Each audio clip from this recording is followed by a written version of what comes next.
The scene was inspiring. It was 1894, Toronto, Canada. Overflowing crowds jammed into the revival meetings led by American evangelist Dwight L. Moody.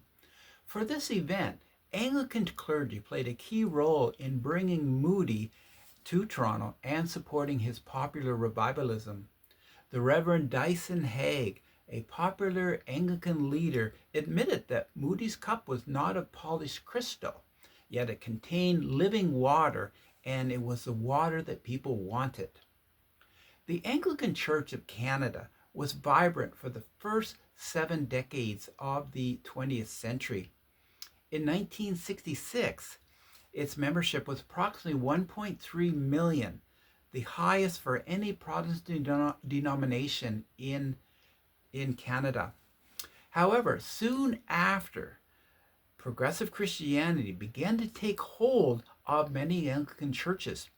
Data shows that church membership dropped in half in the next 40 years, even though the Canadian population had increased by 60%. An even sharper decline was Sunday school enrollment in Anglican churches. For the period 1951 to the year 2001, it fell more than 80%. Michael Ingham, the first Anglican bishop of Canada to bless same-sex unions, declared in a November 2009 news story that the, quote, Anglican Church is a big tent. It has room for liberals and conservatives, end quote. More recent numbers indicate that the big tent approach is not working. In 2021, church membership saw another stunning decline to less than 300,000.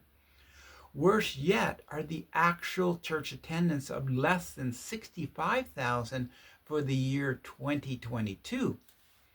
In a 2024 article in a progressive Christian magazine, Anglican Diana Swift commented on the Anglican Commission to study the church's dwindling memberships and finances. The Commission's first two suggestions stand out. First, quote, dismantle the colonial foundations of the Church's Council of the North in order to embrace mutual interdependence with the Indigenous Church, end quote.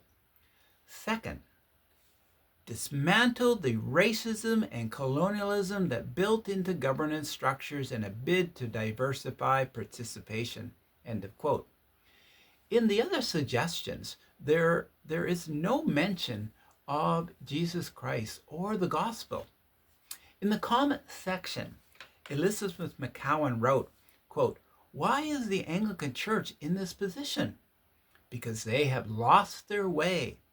Not one word in the recommendations to ask for God's forgiveness for their worldly decisions. End quote. Miss McCowan has a good point, but it appears that feminists, DEI, and cultural Marxist ideas will shape how most Anglican churches proceed. The minority of Anglican clergy that resists this woke Christianity will need much prayer.